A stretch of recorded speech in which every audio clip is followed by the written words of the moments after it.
तो आइए साथ संगत जी एक बार सभी संत महापुरुष मिलकर जयकारा में साथ संगत जी भाग लेंगे। बोलिए सतगुरु माता सुदीक्षा सविंदर हरदेव जी महाराज की जय।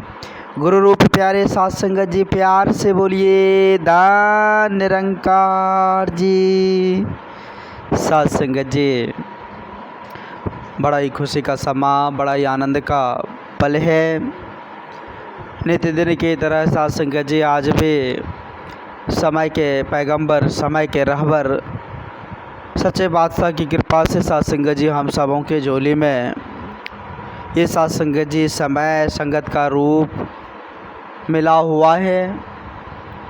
वाकई में साथ संगत जी जब जीवन में सत्संग हो, जब संत महात्माओं का दर्शन हो, संत महात्माओं का विचार श्रवण करने का सौभाग्य हो तो जीवन साथ संगत जी आनंदित तौर पर बीत जाता है। जीवन में आनंद ही आनंद साथ संगत जी बरसते रहता है। फिर हमें स्थिति परिस्थिति कुछ भी नहीं सताती है। साथ संगत जी जिस हाल में हो उसी हाल में हम साथ संगत जी खुश रहना, आनंद से जीना सीख लेते हैं। वैसे आज अगर सांसारिक तौर पर बात किया जाए तो साथ संगत जी आज इंसान अपने जीवन में अनुशासन को, अपने जीवन में मर्यादा को अपना नहीं रहे, मर्यादित तौर पर साथ संगत जी वो नहीं चल रहे, इसलिए वो दुखी का शिकार होते चले जा रहे हैं। दुख का शिकार इसलिए होते हैं कि हम अनुशासन में नहीं रहते हैं, हम मर्यादित तौर पर नहीं रहते हैं, इसलिए उसका शिकार बन जाते हैं और साथ संगत जी हम दुख से पीड़ित हो जाते हैं। तो संत महापुरुष साथ संगत जी इस तरह धाम पर आकर हम इंसानों को जगाते हैं, चेतन देते हैं कि जिस प्रकार से संत महात्माओं का मर्यादित जीवन होता है, जिस प्रकार से संत महात्माओं का अनुशासित जीवन होता है, उसको आप धारण कीजिए। अगर उसको आप धारण कर लेते हैं तो जीवन में आनंद की बहार आ जाती है, जीवन सुख से भर जाता है। आज क्या हो रहा है साथ संगत जी, आज संसार में कोई ऐसा व्यक्ति नहीं होगा जो सुख को नहीं चाहता होगा। दुनिया के तमाम इंसान चाहते हैं साथ संगत जी कि हम सुखी हो जाएं, हम आनंद से जीवन को जी ले, सभी की चाहत है। साथ संगत जी तरह तरह का, नाना प्रकार का साथ संगत जी वो अवस्था ढूंढते रहते हैं कि हम खुशी हो जाएं, हम आनंदित तौर पर जीवन को जी लें। खोजते तो हैं लेकिन साथ संगत जी असल मंजिल तक नहीं पहुंच पाते हैं। रास्ते में चल रहे हैं, आधे रास्ते चले, फिर साथ संगत जी वापस लौट गए, मंजिल नहीं मिला। तो आज हम तलाश कर रहे हैं खुशी की, आनंद की, लेकिन उस वहाँ तक हम पहुँच नहीं पा रहे हैं जहाँ हमें असल आनंद मिलेगा, जहाँ खुशी मिलेगी, जहाँ जीवन जीने का सलीका तरीका मिलेगा, वहाँ हम पहुँच नहीं पा रहे हैं साथ संगत जी। तो कैसे मिलेगी खुशी, कैसे मिलेगी साथ संगत जी? यह अमूल्य समय साथ संगत जी, इसकी कीमत को हम नहीं समझ रहे हैं कि आखिर ये कितना अमूल्य है, ये कितनी बड़ी पूंजी है साथ संगत जी, इस बात को हम नहीं समझ पा रहे हैं। साथ संगत जी अगर हमारे पैकेट में 500 रुपये का नोट है तो उस नोट को जब हम खर्च करेंगे तो ही समाप्त होगी साथ संगत जी, अगर नहीं करेंगे तो वैसे जेब के में पड़े के पड़े रहेंगे। ये पूंजी और वो समय रूपी पूंजी देखिए साथ संगत जी कितना बलवान है, कितना मूल्यवान है, जो साथ संगत जी आप अपने आप खर्च होते चला जा रहा है। सबसे बड़ी पूंजी हमारी खर्च हो रही है साथ संगत जी, और हमें ध्यान नहीं है। तो बात तभी बनेगी जब हम अपने आप से पूछेंगे, बात तभी बनेगी जब हम अपने आप को साथ संगत जी समझेंगे कि हम कहाँ हैं, हमारा क्या हमारी क्या औकात है, हम कितने पानी में हैं, इस बात को जब हम समझेंगे तभी बात बनेगी।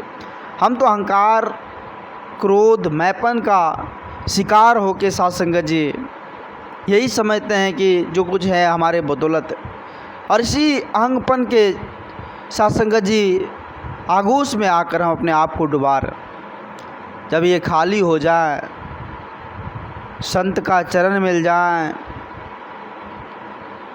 संत महात्माओं के जीवन पर चलना आ जाए, तो साथ संगत जी जीवन में निश्चित ही आनंद की बरसात होती है। आज हम सत्संग में बैठते हैं तो साथ संगत जी सिर्फ बैठ जाते हैं, अच्छी श्रोता नहीं बनते, हम सुनते नहीं अच्छे से। हम सत्संग में भी बैठे हैं, ध्यान कहीं और है। कैसे बात बनेगी साथ संगत जी? बात तो तभी बनेगी जब हम अच्छे से श्रवण करेंगे। एक बार की बात है, साथ संगत जी एक छोटा सा विचार है। महर्षि जी एक बहुत बड़े संत जब साथ संगत जी विचार करते थे, सत्संग करते थे, तो सारे गांव के लोग साथ संगत जी सत्संग सुनने के लिए आया करते थे। उसमें साथ संगत जी राजा जनक भी सत्संग सुनने के लिए जाते थे। नित्य सत्संग होता था। कभी कभी होता क्या था साथ संगत जी, जब राजा जनक जी नहीं पहुंच पाते थे तो महर्षि जी अपने विचार को नहीं रखते थे। महर्षि जी अपने विचार को नहीं रखते थे जब तक कि राजा जनक जी ना पहुंच जाए। तो साथ संगत जी जो सत्संग में बैठे हुए इंसान थे, उसके मन में थोड़ा संशय होता था कि ये महात्मा जी राजा जनक जी को ऊंचा दर्जा देते हैं। जब तक वो नहीं आते तब तक ये विचार भी नहीं करते हैं, तब तक सत्संग की शुरुआत भी नहीं करते हैं।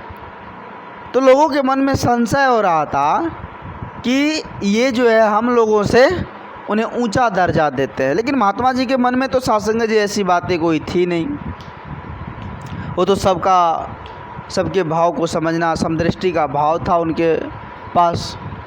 वो तो किसी को इस नज़रिया से नहीं देखता था, लेकिन लोगों के मन में संशय उत्पन्न हो गई। देखिए साथ संगत जी, एक बार की बात है, ऐसे ही सत्संग हो रही थी। बहुत सारे साथ संगत जी दूर दराज के भी लोग संगत में पहुँचे हुए थे। तो महर्षि जी विचार प्रकट कर रहे थे, विचार के भाव को दे रहे थे साथ संगत जी, और सभी एकचित होकर सुन भी रहे थे। तो अचानक हुआ क्या साथ संगत जी, इस गांव में बहुत ज़्यादा से शोर मचने लगी कि आग लग गया है, आग लग गया है, आग लग गया है। अब जैसे ही यह बात साथ संगत जी सत्संग में बैठे हुए लोग सुने तो सभी का ध्यान चला गया उधर, और सभी दौड़ लगाने लगे कि भाई गांव में आग लग गया है, अब हाँ नहीं बुझाएंगे तो फिर सबको जलकर स्वाहा हो जाएगा। सभी साथ संगत जी दौड़ लगाने लगे, सत्संग से उठकर भागने लगे। लेकिन राजा जनक जी सत्संग में बैठे रहे। महात्मा जी उनसे पूछे, कुछ जो लोग भाग रहे थे उनसे पूछे कि भाई क्यों भाग रहे हो?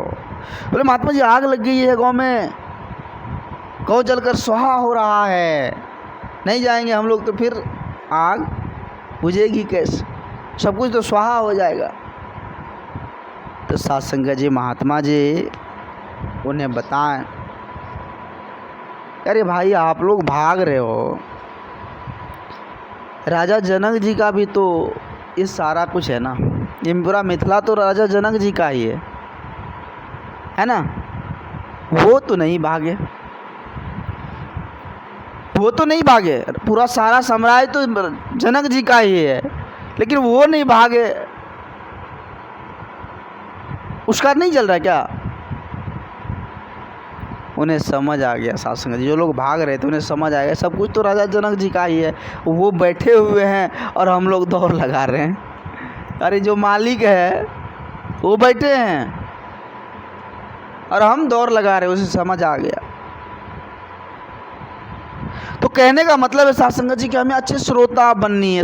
देखिए हम सत्संग में जाते हैं, ध्यान कहीं और रहता है,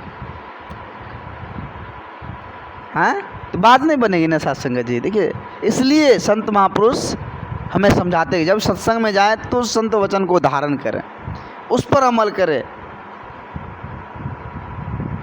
तो लोगों के मन में जो संशय भी था कि राजा जनक को ऊंचा दर्जा देते हैं, तो कारण यही था सत्संग जी की राजा जनक जी अच्छे श्रोता थे, सुनते थे उस सत्संग की बातों को। तो हमें सीख लेनी है सत्संग जी, हमें समझनी है कि जब भी हम सत्संग में जाएं तो उस विचार को अपनाएं, उस पर चलने की कोशिश करें, तभी बात बनने वाली है, ऐसे बात नहीं बनेगी। तो आओ सत्संग जी, दास अधिक शब्दों का सहारा नहीं लेगा। दास को माफ़ करना, दास को उतनी बोलने की हुनर नहीं जो आप जी जैसे महान दिव्य संतों के आगे कुछ बोल पाएँ। दास को माफ़ करते अपने श्री चरणों से जोड़े रखना। प्यार से बोलिए धन निरंकार जी।